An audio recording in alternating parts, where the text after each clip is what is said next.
Welcome to our webinar. Thank you for taking the time out of your busy schedules to join us today. This is our fifth installment in the ongoing webinar series on tariffs and trade policy, and we are glad to have you with us. Before we begin, the Q&A is going to be open throughout the session. I see there's already some activity and chat going on in there, so that's great. I'll address some questions that were submitted during the registration, and if time allows, we'll take some questions live at the end. Before we begin, I want to give you an important disclaimer. The information shared today is not exhaustive. It is not considered legal advice. As we all know, this trade landscape is highly fluid. The content presented is based on our understanding of the information available as of today. The administration and/or CBP, they may issue clarifications or updates that could impact what we discuss here. So for those of us who have not had, I have not had the pleasure to meet yet, my name is Kate Rayer. I am the Vice President of Regulatory Services here at Green Worldwide. I am actively involved in the National Association of Foreign Trade Zones. I serve on several committees, including the Trade and Tariff Rapid Response Team. I also sit on the World Trade Center Denver Trade Policy Committee. I have about 21 years in the industry, and nearly 6 of those are with Green. I'm a licensed customs broker, and I lead our global trade solutions products. We specialize in complex customs services, everything from managing foreign trade zones, duty drawback programs, to providing strategic advisory services and enterprise level customs brokerage. So over the past few months, we've been helping our clients navigate this dynamic and often confusing tariff environment. Many of the questions that we hear is, I saw this on the news. What does it mean? How does this impact my business? How do I separate fact from speculation? My goal today is to help you cut through that noise, understand what's happening, what's on the horizon, and more importantly, how it could impact your business. We do have a full agenda today. I'm going to cover several key areas, and we'll start with the current tariff landscape, what's going on with China with their trade negotiations, details of the UK trade deal that was just announced, updates of what's going on with countries that are working to negotiate during this 90-day pause, including India.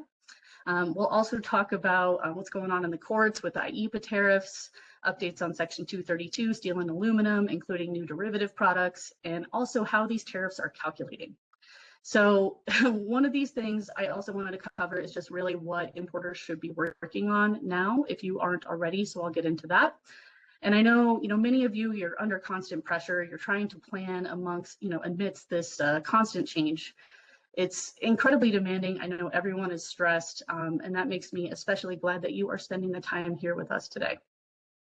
One of the toughest questions facing companies today is landed cost. How do I know which tariffs apply to my products? How do I calculate the new landed cost when things are shifting so quickly? How can you gather the right information to support your leadership in making fast, informed decisions or making those decisions yourself? None of these are easy questions. That is precisely why we're here, and I do aim to ease that burden by walking through helpful resources, sharing some practical examples that will illustrate how these tariff scenarios are calculated. And finally, I want to emphasize again that in this current environment, accurate HTS classification, country of origin determination and declaration, proper valuation, and clean data, they're all critical, not only for compliance, but for agility. These elements are the foundation of compliant customs entries and accurate tariff assessments. So with that, we'll go ahead and get into it.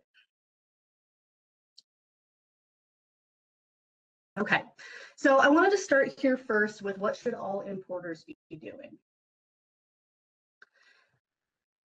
And I want to cover some very important considerations for importers because based on recent trade actions, compliance health, adaptability, agility, and preparation, most of these are not new best practices. However, due to the current environment, are even more critical.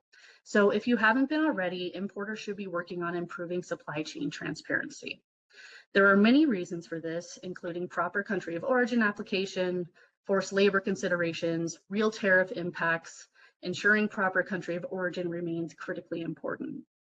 For country of origin in general, again, because this impacts tariff application and thus CBP revenue, among other compliance concerns, you need to make sure that you understand the process by which your suppliers determine the origin. Is it enough that your supplier puts an origin on the documentation and that is what is declared? Do you know how well that will stand up to scrutiny? How does your supplier understand the rules of origin and substantial transformation? Remember that just because it's on the documents doesn't always mean it's correct. Make sure you've done your due diligence and have a level of confidence that what is on the documentation is correct, and make sure that the customs entries are properly declared. If you haven't already, you need to make sure that your HTS classifications are accurate. You know, I hear a lot, well, my supplier adds the HTS to the invoice, so that's what we use. Again, how do you know that information is correct? Does your supplier understand the general rules of interpretation? Do they have a way to translate global HS codes into US HTS codes properly? How long has it been since the HTS codes were given a proper review? You know, I hear a lot, I've been using this code for years, so it has to be right. You know, as the importer, you are responsible for HTS classification. So make sure again that you have a level of confidence and a solid foundation for your HTS classification. And if not, make sure you're working to get there. You know, you can utilize customs brokers, customs attorneys, you can obtain binding rulings, internal classifications. But again, I would be hesitant to rely solely on supplier provided HTS. As always, ensure your customs values are correct. The value generally dictates your final bill. If you import products under different Incoterms, are you making sure that the correct deductions are taken to remove freight costs, insurance costs, and other costs where appropriate? Do you have any assists that might need to be included in the value? In these times of high tariffs and enforcement, making sure you have declared the correct value and not overstating the value and potentially overpaying, or understating and underpaying is very important. Data and documentation continue to remain vital.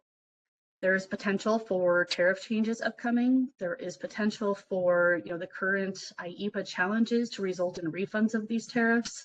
Again, we don't know yet how this will play out in the courts, but the potential is there.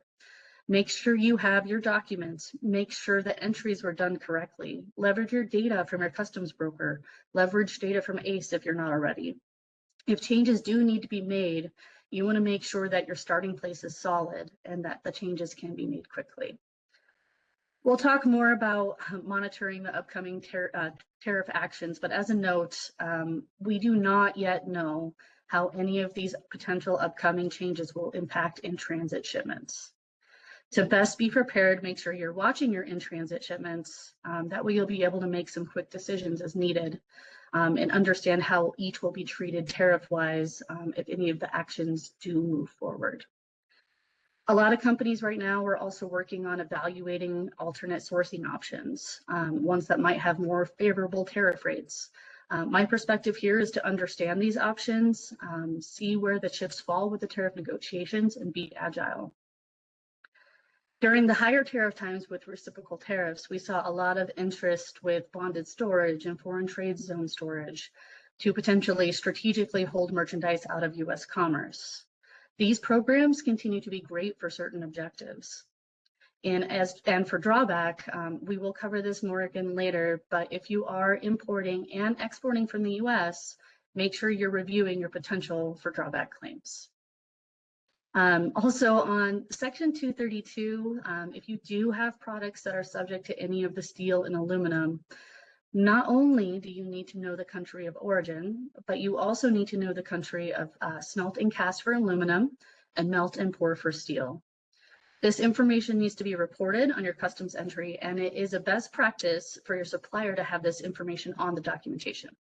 Beyond that, CBP can ask for additional documentation to verify that entries are correct. You need to be working with your suppliers to ensure that the information provided can be backed up. The information is required to be documented, especially because this can determine different tariff rates, and also because these materials are subject to orders that are related to national security concerns. I will dive more into the requirements for steel and aluminum tariffs, but another thing that importers need to be working on related to these, if your products are subject to Section 232, do you know the value of the steel and aluminum where required? How is this information determined? How is it documented? Because again, this information dictates tariff application, and you got to make sure that it stands up to scrutiny, that your process is consistent and it is documented. So once again, there has been many trade policy updates over the last few weeks. Tariffs do remain headlines across every news outlet. I know there's a lot going on in the world, but tariffs haven't fallen off the radar. The pace of change, it's been rapid. Staying informed is more important than ever. And this chart I'm showing you here is the state of where we were at in May. And to show where our changes are, I have updated this slide, which is on the screen now. So for key tariff developments, there's been a few things that have changed, some that are static as of May to now.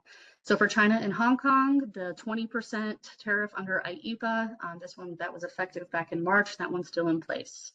Canada and Mexico tariffs are at 25% unless the product qualifies under USMCA. There are specific rates for certain products, such as the 10% rate for potash and Canadian energy products. Steel and aluminum, these ones have changed in the last month, as I mentioned. So Section 232 tariffs of 25%, those went into effect on March 12th. They were increased to 50% as of June 4th. There is a carve out in there for the UK to remain at 25%, which I will cover more about. Autos that are tariffed under Section 232 are at 25%. Those were enacted in April. Global reciprocal tariffs, those went into effect at the 10% rate back in April. The country-specific reciprocal tariffs, these are the ones that where each country had a different rate assessed. Those were implemented and then pulled back and paused for 90 days. We're going to talk more about that. That date is coming up very quickly. That 90-day pause is coming up on July 9th, which I believe is about 12 days from now. One interesting note, though, that 90-day pause is for all countries except China. China's pause is not up until mid-August on August 12th. And that is when the rates will return to 34% unless we see more action happen in the meantime. Certain auto parts that are tariffed under Section 232 are subject to the 25% as of May. There are still ongoing 232 investigations. These are on products such as copper, pharma, ag, semiconductors, lumber, timber. An investigation was also initiated on commercial aircraft engines and parts thereof. Effective dates for these are still to be determined, but the investigations generally take about 270 days. I have seen reports that these are being kind of rushed through the process, so I imagine we're going to see more on these towards the end of the year.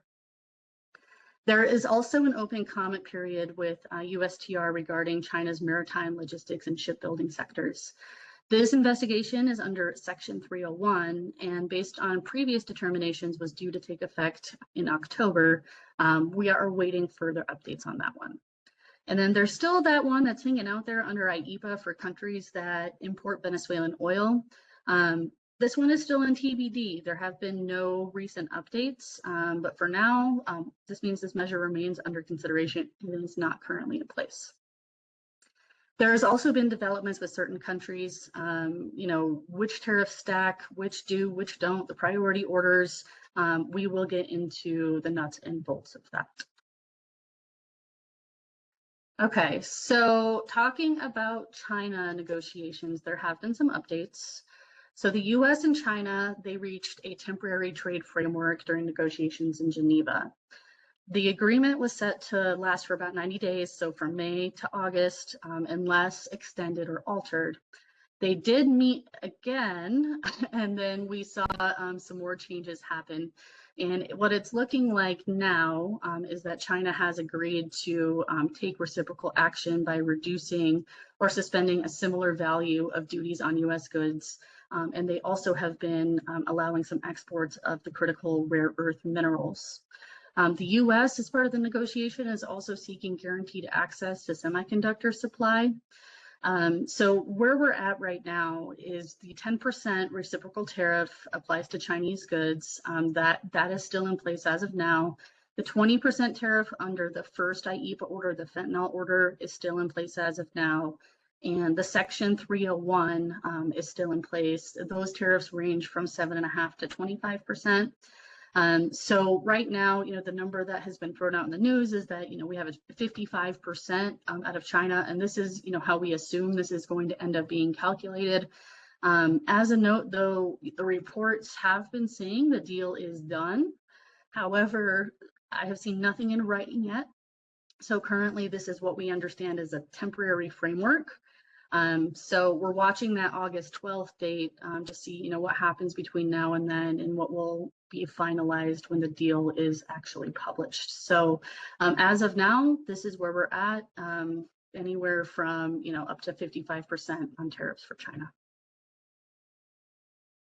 So on to the UK, in the last webinar, we talked about the framework that was announced. This has now been published. So this deal was published in the Federal Register just a couple days ago. Okay, so on 6/23. So we're waiting on more implementation details to be released at this time. However, based on the publication date, we should see these take effect on June 30th. This was the first of any trade agreements to be reached as part of this whole negotiation period. The deal outlined mutual commitments to improve market access, reduce trade barriers, and protect strategic industries. So under the deal, the U.S. will maintain a baseline 10% tariff for most products. A 10% tariff on UK vehicle imports is established. This will be a 2.5% general rate of duty, or the MFN rate, and a 7.5% tariff. This will be under a tariff rate quota, and that tariff rate quota will be up to 100,000 units annually. And it's important to note there are specific tariffs that this applies to, which are covered in Note 33B to Subchapter 3 of Chapter 99. The way we understand, if there are imports that are in excess of the amount allotted under the tariff rate quota, that those would be tariffed under the general Section 232 rates. UK auto parts that are specified in that same chapter under Note 33G will have a 10% tariff instead of the general 25. The carve out on this one is that the auto parts must not only be of UK origin, but also intended for use in autos that are the product of the UK. UK aerospace, looks like they'll see some tariff relief as well. This is going to be for products of the UK that fall under the World Trade Organization's agreement in civil aircraft. This will remove the application of the reciprocal tariffs and the Section 232 steel and aluminum tariffs. Again, we're still waiting on more details on how this will practically be applied. I hope we'll see more detail about this within the CSMS message that'll come out from Customs, which we will likely see in the next couple days. We have been getting some questions about exactly, how this will apply and to what products. So again, hope more details will be released in that CSMS. Negotiations are also underway for an alternative approach to the current Section 232 tariffs on steel and aluminum. This will likely be in a tariff rate quota as well. But for now, imports until July 9th will have a reduction for steel and aluminum tariffs from the general 50% rate to 25. Interesting date on this one too, tariff decrease until that same date, July 9th. So we'll be watching this one to see how it shakes out. UK pharma was also specifically called out. So the deal details how the United States and the United Kingdom committed to negotiate significantly preferential treatment outcomes on pharmaceuticals and pharmaceutical ingredients that are products of the UK, contingent on the findings of an investigation regarding pharmaceuticals and pharmaceutical ingredients under Section 232, and provided that the UK complies with certain supply chain security standards. So as you can tell, the agreement is there, but there are still details pending about exactly how this will work. So again, we'll be watching for that CSMS and further updates on certain sectors to see as the deal evolves. Updates on the negotiations with India.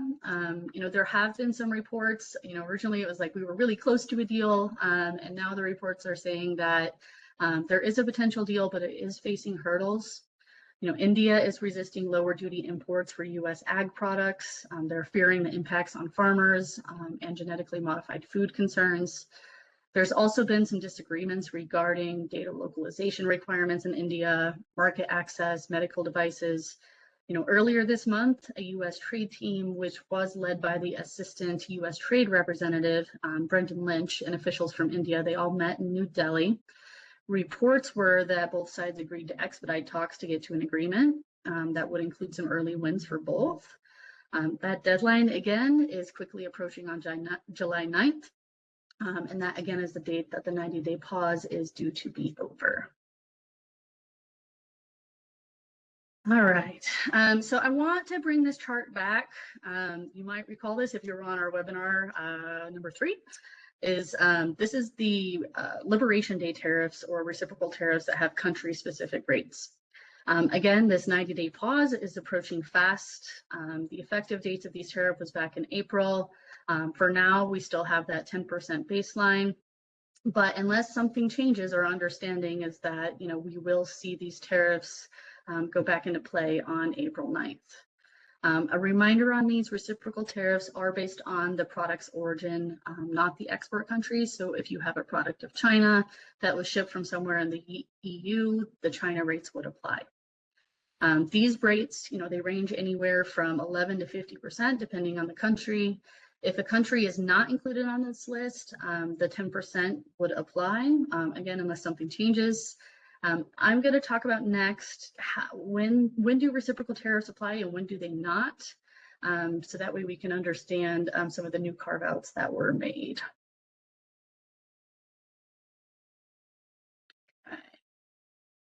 All right, so the 90-day pause, I want to talk about what's happening, what's expected. Again, we have 12 days for all countries except China, which is mid-August. During this time, many countries have been negotiating with the administration to complete a new agreement. So according to the Treasury Secretary, if major trading partners negotiate in good faith, we may see an extension of this date. If they don't, we will likely not see an extension of the pause. According to reports, many trading partners that account for the largest portion of the targeted trade deficit, they have come up with reasonable offers. As mentioned, though, the UK is the only one that has an agreement so far. On June 24th, so just a couple days ago, the director of the White House National Economic Council said, we are very close to deals with a few countries, and we're waiting to announce it until after we get the big, beautiful bill closed. We are hearing rumors that we may see more regionalized deals happen. We may see deals that modify criteria of origin of products, but again, until these are in writing, until details are released, we are in a wait and see. Due to the pause and the concurrent relief of the super high tariffs on China, we have been seeing some ongoing supply chain challenges. Many companies have been rushing cargo, which has led to some container shortages, limited vessel capacity. Import dwell in LA Long Beach through Oakland are at 4 to 8 days. Carriers added extra sailings in the U.S. West Coast in June to absorb the booking surges, creating temporary overcapacity. Those supplemental voyages are now being withdrawn as forward bookings return and levels manageable by standard rotations. No extra sailings are planned for July, allowing slot availability to improve and balance capacity between the West and the East Coast services through summer peak. Again, I have been getting a lot of questions about whether, if these tariffs go forward, we'll have an in-transit exemption as some tariffs in the past have. Again, we do not know the answer to this until official language is released and we understand what the changes will or will not be. If an extension to the 90-day pause is granted, then great.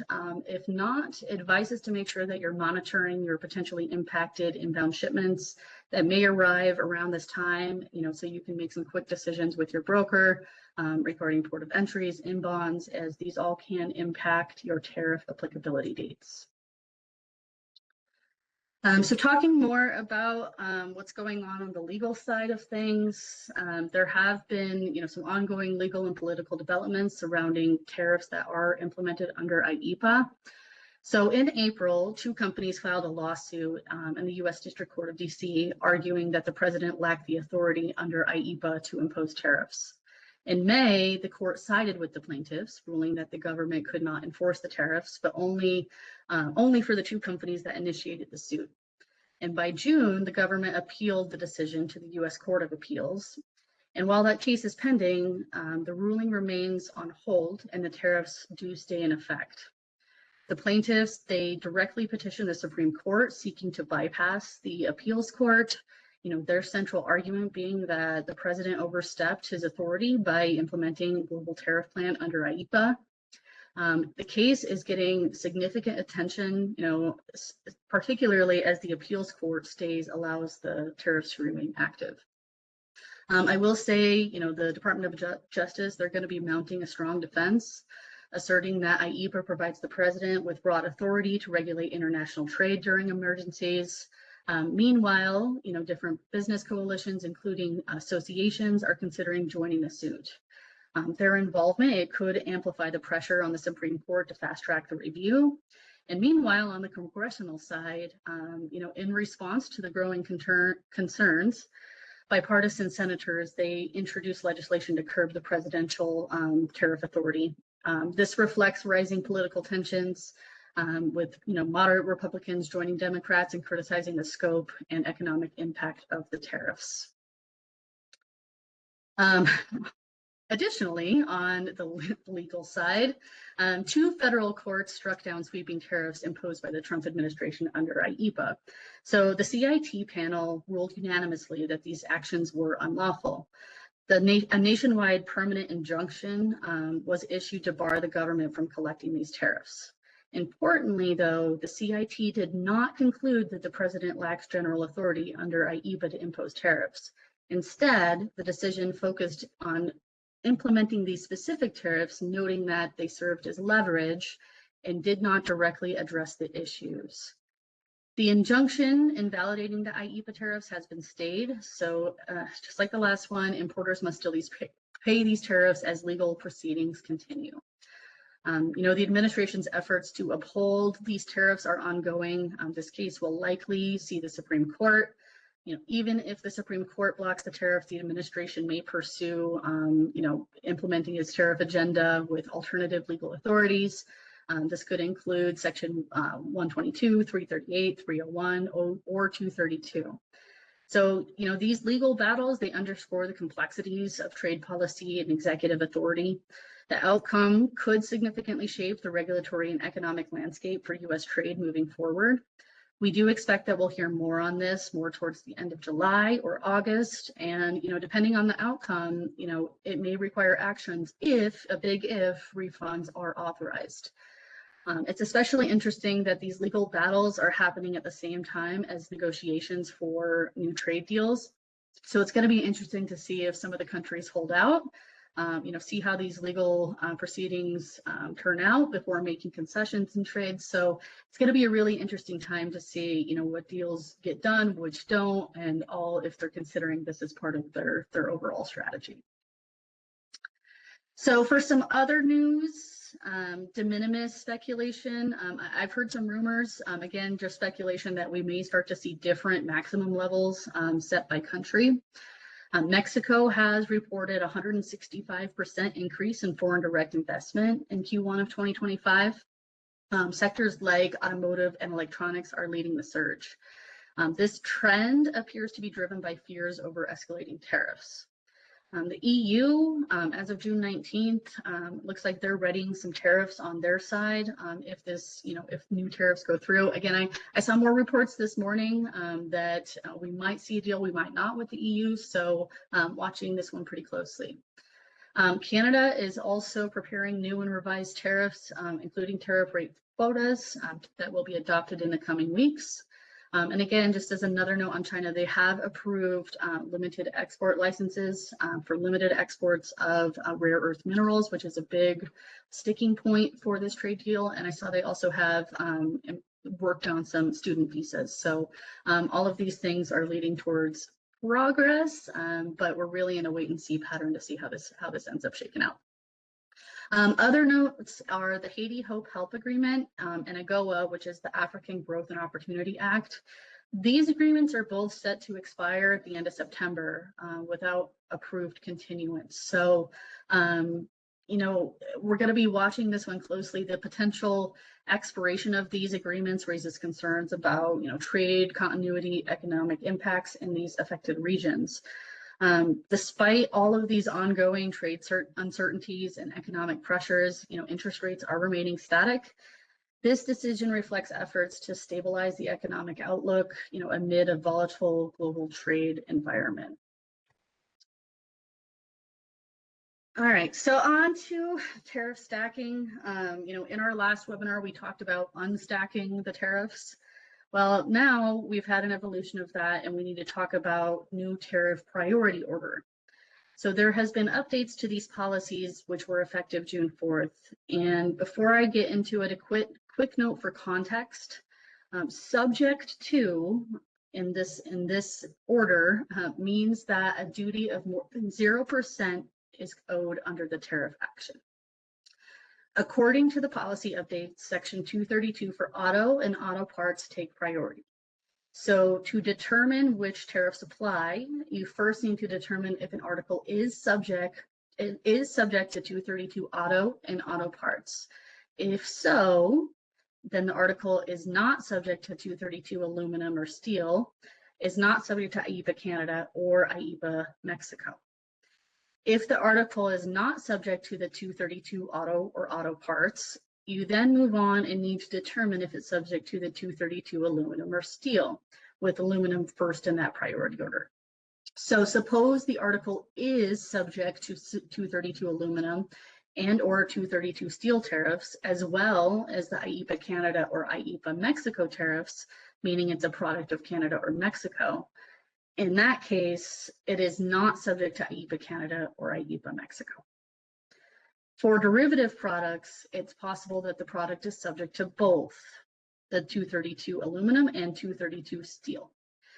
In that case, the tariffs will be owed on both the value of the aluminum and the value of the steel content of that product. Some other notes include, parts of passenger vehicles and light trucks that do qualify under USMCA. Those are not subject to 232 auto or auto parts, IEEPA Canada or IEEPA Mexico. Articles that qualify for USMCA are not subject to IEEPA Canada or IEEPA Mexico. Aluminum and aluminum derivative products from Russia and imports of such aluminum products from any country containing aluminum smelt or cast in Russia are subject to a rate of 200%. You'll notice here that this priority order does not include all potential tariffs.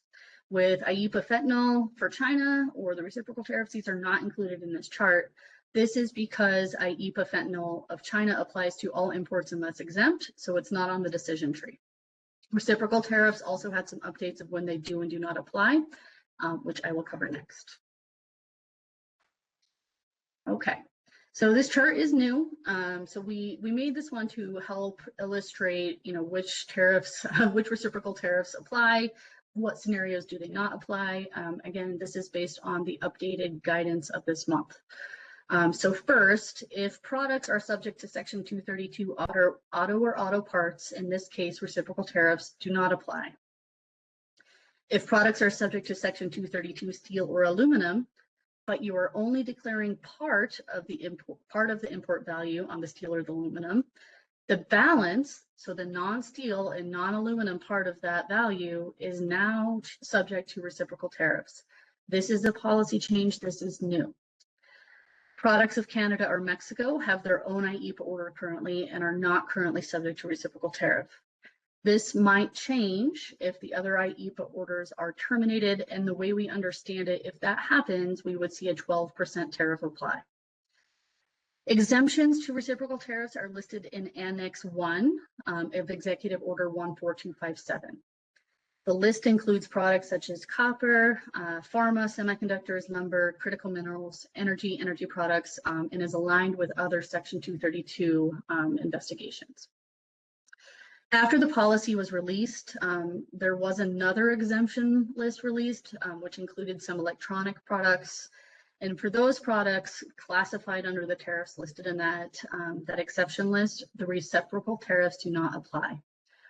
Articles that are from a trading partner that are generally tariffed under column 2 of the HTS. These are countries such as Cuba, North Korea, Russia, Belarus. In these cases, they pay the column 2 rates and not the reciprocal tariff rates. Products with at least 20% of U.S. originating content may be eligible to only pay reciprocal tariffs on the non-U.S. content. Again, if you decide you want to go down this route, making sure that you have this well documented is vital, because CBP may ask you for the documentation to prove how you came up with that value.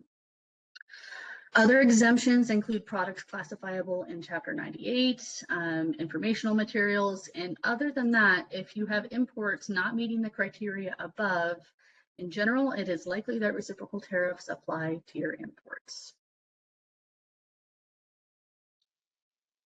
Okay, so these process flows are unstacking the stacking for China products specifically. So I've updated this process flow based off of the new information that is available. This explains how to make a decision as to which tariffs will apply to your products and which ones take priorities over others. This flow explains, again, the tariff implications for products of China, and it goes through different various trade measures. So the starting point, if first you need to assess whether that 20% tariff under IEEPA fentanyl applies. Again, this broadly does apply. There are a few exemptions to this, but in general, the 20% tariff applies. Second, you need to check to see if the merchandise is subject to any Section 232 orders.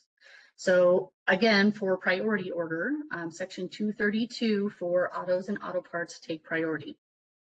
If the product is not subject to these tariffs, which are auto and auto parts, again, listed in the annex of the order, an additional 25% tariff applies.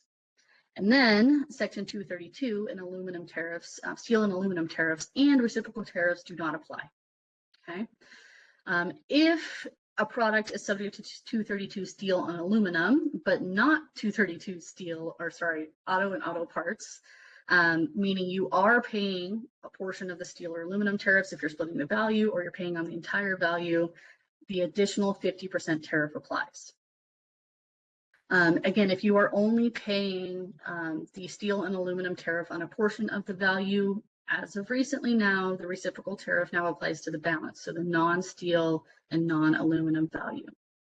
If you are paying the tariff on the whole value, the reciprocal tariff does not apply. And remember here, there is a call out for products that have metal that is cast and smelt in the U.S., and that should be reviewed if it could apply to your supply chain. However, I did not include it in this process flow. So if neither Section 232 auto parts or steel or aluminum apply, you then need to go check the exemptions from the reciprocal tariffs, which is what we talked about on the last chart. So if the exemptions to these tariffs do not apply, then reciprocal tariffs are due, which again are currently at that 10% number. A big change that I want to make sure that I note here, it's on the bottom right.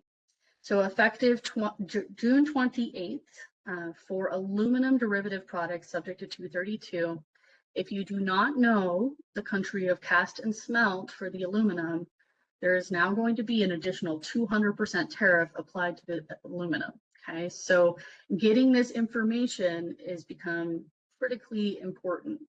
Note this is not the same requirement for steel. It is specific to aluminum. So again, you've got 2 days before this goes into effect.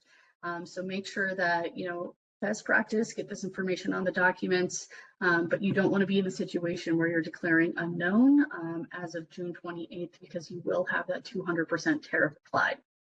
Okay. Again, this is until further notice. They have changed this around a few times over the past few months. But again, there was a specific notice released that states effective June 28th, it is going to be 200%. Okay, so this chart, if you were on the last webinar, also might look familiar. So this is going to be the tariff stacking scenarios for China. This has now been updated based on the most recent guidance that has been released. And what you're seeing here is how the additional tariffs apply under different trade actions for China specifically again. On this one, what we added in is the Section 301 considerations. And to walk through a few scenarios here, I'll start at the top. So suppose your product is not impacted by Section 301 or Section 232, but it is subject to IEEPA fentanyl and the reciprocal tariff. And in that case, you're looking at 30%. Okay, keep in mind, this is in addition to your product's general rate of duty or any other applicable measures such as anti-dumping, anything like that.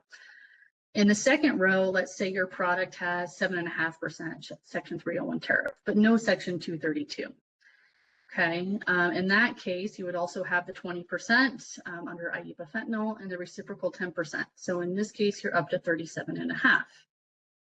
In row 3, if the product is not after Section 301, is subject to Section 232 at 50%, and also faces the IEEPA tariff, you're looking at 70%.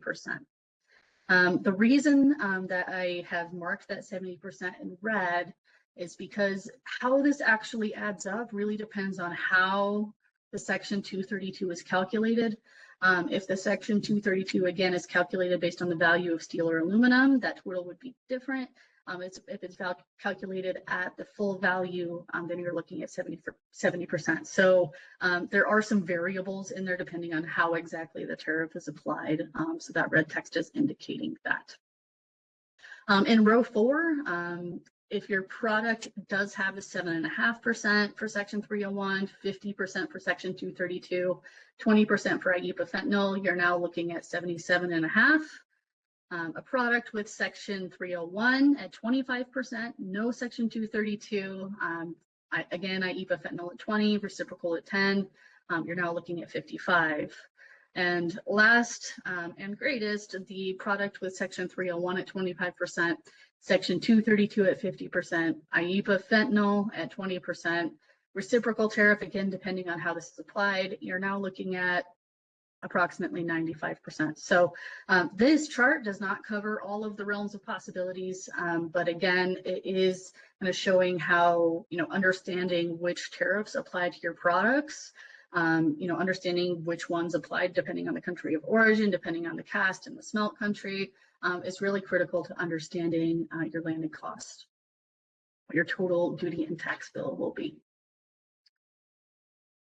Okay, so to break it down a little bit further as to what else changed with Section 232 recently, again, these changes went into effect on June 4th. This was a very fast announcement to effective timeframe. These tariffs, again, are based on the HTS of the imported product, which are detailed in the Federal Register notices. And to know if your products are subject to these tariffs, you need to review your HTS for import against these lists. There are some important changes to go over with this one. First, the amounts, again, they increased from 50% from 25, except for the UK, which retained 25%. Next, the way the tariffs can be calculated, again, these have changed for certain products and again, only apply if your products are subject to the orders. So for steel of Chapter 72, if included in the orders, the 50% is based on the total value of the merchandise. Okay. For steel of Chapter 73, the tariff is assessed on the steel content. For the value that is not steel, the reciprocal tariff applies to that. This again is a big change. It's important to note here, if you don't know the value, the tariff is assessed on the entire value at 50%. So if you don't have it, it's critical to be obtaining this information and reporting it to your broker for entry. For derivatives outside of Chapter 73 and 76, the 50% again is based on the value of steel or aluminum, and the reciprocal tariff applies to the balance. And for aluminum of Chapter 76, the 50% varies. So for certain subheadings, it's applied to the whole value, and for certain subheadings, it's applied to just the aluminum content. So if you are an importer of aluminum, recommend you take a look at the changes to understand if there are different strategies that could be applied to reduce your total duty exposure here, because this one again is a change. Again, a very important note for derivative aluminum products, make sure you get the country of cast and smelt. That 200% tariff is coming in 2 days. So make sure if you don't have it that you are working to get that. So for derivative steel, the country of melt or pour is required. According to the current CBP FAQ, filers can report other if this information is unknown. And again, for derivative, go get the country of cast and smelt to avoid that 200% tariff. Additionally, they did add some new products to the steel derivatives list. These were products including refrigerator, freezers, small and large dryers, washing machines, dishwashers, chest and upright freezers, cooking stoves, ranges, ovens, food waste disposals, and welded wire racks. These tariffs just went into effect on June 23rd. And just like the other ones, the reciprocal tariffs do apply to the non-steel value of these. So some examples to really illustrate how this is all calculating under the new Section 232 rules. So the first one we're going to review is for a household dishwasher, which is now subject to Section 232 steel. The HCS for this product is 8422.11, and in this example, it is made in China. The value is $200 each, and the value of the steel is $60 or 30%. So for this one, it's subject to Section 301 at 7.5%, which is assessed on the total value. So this one ends up being $15 each. For IEEPA fentanyl, this is also assessed on the total value at 20%. This ends up being $40 each. In this example, the value of the steel is known and is provided for entry, and that means that the 232 tariff of 50% is only applied to the value of the steel, and that comes out to $30. Because the value is split for the steel, this means that the IEEPA reciprocal is calculated on the non-steel value. Remember, this is a change. And the value of the non-steel is $140 tariffed at the current rate of 10%, so $14. And the general rate of duty is 2.4%. That ends up being $4.80. So the total due, excluding MPF, HMF, anti-dumping, or other measures or any quotas, is $103.08. Okay. And then I have some examples here. I'm going to go through them one at a time. I want to illustrate here how the aluminum tariffs can differ depending on the country of origin and the country of cast and smelt. So our example here is a rowing machine, okay? And the tariff for this one is 9506, 910020, import value of $300 each, subject to Section 232. So in this example, the country of origin is UK and the country of cast and smelt is the UK. The value of the aluminum in this case is known and is $240 each or 80%. And because we're going to split out the value for the aluminum, this means we need to report the IEEPA reciprocal of the non-aluminum value, which is $60 at 10% for $6. Okay. The aluminum value is then tariffed at 25% due to the UK agreement coming out to $60. The general rate of duty for this one is 4.6% and is assessed on the total value coming out to $13.80. So the total for this one, $79.80 each. Our next example, same product, same value, but made in Germany with the country of cast smelt also in Germany. The difference on this one is that the value of the aluminum is unknown. And because of this, the tariff of 50% for Section 232 is assessed on the value of the product, okay, which is a total of $150. And because the tariff was assessed on the total value, this means that the reciprocal tariffs do not apply. Same calculation with the general rate of duty. So when you compare the two, the difference between the first example and the second is almost double, okay? So the total for the second one, $163.80. In our last example, we're going back to the UK, and in this scenario, the only difference is that the country of cast and smelt is unknown. So if you remember, this change means that the tariff is assessed at 200% and it's on the total value. So in this one, when considering the total amount of the tariffs that are calculated here, the total ends up being $613.80 in this example as compared to our first example, also from the UK, of $79.80. Okay, so this is really to illustrate how drastically this can change for the same commodity depending on origin and information known at the time of entry. One other thing I did want to point out on Section 232, if you are, watching the FAQs that are coming out from CBP, In our last webinar, we provided many resources to help you keep current on these. The CBP FAQ was one of them. And I just want to point out that at times the FAQ is not current. So just use this information with a touch of caution. What you see here is the same question on the FAQ, one that says it's updated as of June 11th, the other one not. The answer is the same. However, this information doesn't align with the information that was updated as of June 4th. I know there's a lot of effort going on in the industry to make these changes more usable, make this FAQ more usable for industry. But again, just until we start to see more consistency and updates that are following along with the timeline, just a note of caution to make sure to check multiple sources if you are using this as a point of reference. Okay, and just a quick call out, because of this, we do spend a lot of time here at Green making sure that we provide our clients with up-to-date information, both with our emails and our knowledge center. And this reference guide that is updated, it is a reference guide to Section 232 steel and aluminum. It's an easy to use, you can Control F and search by product numbers HTS. For quick searching to see if the tariffs do apply to your products.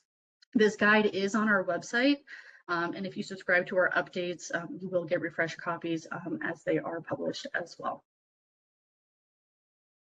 Quick call out for duty drawback. Again, like I mentioned in the beginning, and I've mentioned in every webinar, we have been seeing a lot of interest in duty drawback recently. This is a program that allows for claimants to file for refunds of duties and tariffs paid to CBP when merchandise is exported or destroyed.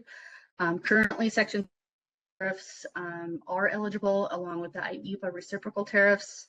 Ineligible are IEEPA fentanyl tariffs, Section 232, anti-dumping and countervailing.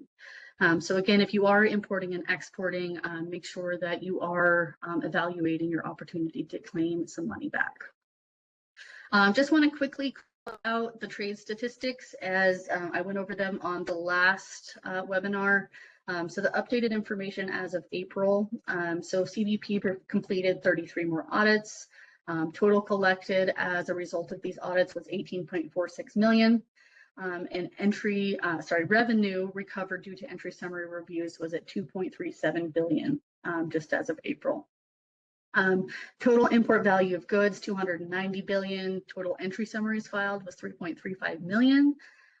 Total Section 321 bills of lading was 99 million, and the total duties, taxes, and fees collected was 25 billion, again, just for the month of April. An interesting thing I did want to call out on here too, if you are watching these statistics, as of the month of April, we are seeing that CBP updated the figures for Section 201 collections, Section 232 collections, and Section 301 collections. However, the data that was reported for April for the new tariffs, so IEEPA China, Hong Kong, Mexico, Canada, reciprocal, 232 auto, the data between March and April remained static. So it was not updated for April. So we're watching this to see, but as of right now, we have no new figures to report as to how much the administration is collecting under these new tariffs. We could make some assumptions looking at the previous total and think that approximately 20 to 23 billion was captured, but again, until these stats are posted, we don't know how those are divvied up. Okay, so getting into questions from the audience, we have just a few minutes left. Again, if we do not get to your questions that were submitted live, just due to time, we will get back to you on these questions, so feel free to still submit them. Okay, these are questions that we took during the registration process. First one being, are you seeing CBP issue additional penalties with the new administration? Absolutely. According to the stats, as of April 30th, CBP issued, I think, over 1,200 trade penalties as compared to previous years. So this has definitely been an uptick. Next question. What are you hearing concerning tariff rates for Indonesia and Vietnam after the pause? For Vietnam, we've been hearing reports that the Prime Minister expects that a trade deal will be reached before the pause is over. Regarding Indonesia, we know, again, they are also in negotiations, which are including strategies for decreasing the trade deficit, reducing tariffs on U.S. imports, improving the business landscape for U.S. companies in Indonesia. Again, for these countries and for all others, we won't know until official details are released as to what exactly will happen there. If a finished good from China has a single aluminum component, does that make it fall under the new 50% aluminum tariff? So again, the way the tariffs are assessed are based on the commodity classification. If it's a derivative product and depending on the classification, you will likely be able to provide the value for the aluminum content and have that 50% tariff assessed on just that value, with the reciprocal tariff being due on the balance. Which duties are eligible for refunds? I assume this question is related to drawback. If it is, the reciprocal tariffs are eligible along with Section 301. Section 232, along with IEEPA, Canada, Mexico, are not currently eligible for drawback. Regarding the U.S.-UK trade deal, do we know any more about the provisions for auto parts? Yes, auto parts are specified in Note 33G to Subchapter 3 of Chapter 99. These are subject to a 10% tariff instead of a 25%. Again, the caveat for these being that they have to be products of the UK and they have to be intended for use in automobiles that are the product of the UK. So for these, double check the Federal Register notice and cross check it off of that subchapter note to see if your parts do qualify. We import hand trucks made of steel and aluminum from Vietnam. Are these types of products affected by the tariffs? Most products are impacted by tariffs in some way. You would need to check the HTS along with the country-specific tariffs and other measures to determine which ones do and do not apply to really answer that question. What steps should we be taking now based on the trade outlook now? As we talked about at the beginning, there are definitely steps that should be taken, with certain steps being specific to the commodities that you import and which tariffs impact these products. As I've mentioned a couple times, supply chain transparency continues to be in focus. Obtaining information not only about the origin, about where inputs come from, the valuation of your products. Continue to focus on all of these foundational customs compliance issues. Make sure your tariff classifications are accurate. Make sure the valuation is correct. As mentioned and as seen by these figures, CBP is definitely in enforcement mode. How do we make sure we are in compliance? This question goes along with the last one with one additional comment here. Make sure you have a solid audit process. Make sure your corrections to entries are made as needed. Work in partnership with your broker. Make sure you're getting data from your broker to show how entries were filed. Leverage ACE. If you don't have an ACE account, get an ACE account. Make sure you're monitoring your declarations. These are strategies for making sure that you're in compliance with CBP. And the last question we received is, are there any updates on USMCA? So regarding tariffs, not really. USMCA contains a provision that provides a joint review process through which all three parties, so US, Canada, and Mexico, will confirm to continue the agreement. This is the first time a provision like this one has been included in a trade agreement in the US, and the first joint review is scheduled for July 1st. So if the three countries, if they don't agree to extend USMCA, the agreement will terminate in 2036. However, if any party does not agree, the parties will continue to conduct, annual joint reviews until all parties agree to extend the agreement for another 16-year period. So again, we will be watching this one closely. I know, a lot of companies who are importing from Canada or Mexico are, seeing tariff relief due to this agreement. So we are, again, watching this one closely for any updates. Okay, I am right under the wire with time. We are right at the top of the hour. So thank you for attending. As I mentioned, I know we have questions in the chat. We will get to those and contact you directly.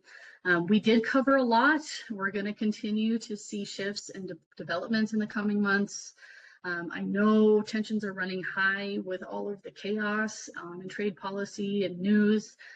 We are here to support you. We're here to commiserate. Hang in there. And again, we will be sending out the presentation for you with a recording. Again, thank you for the time and thank you for being here with us today. Have a great day.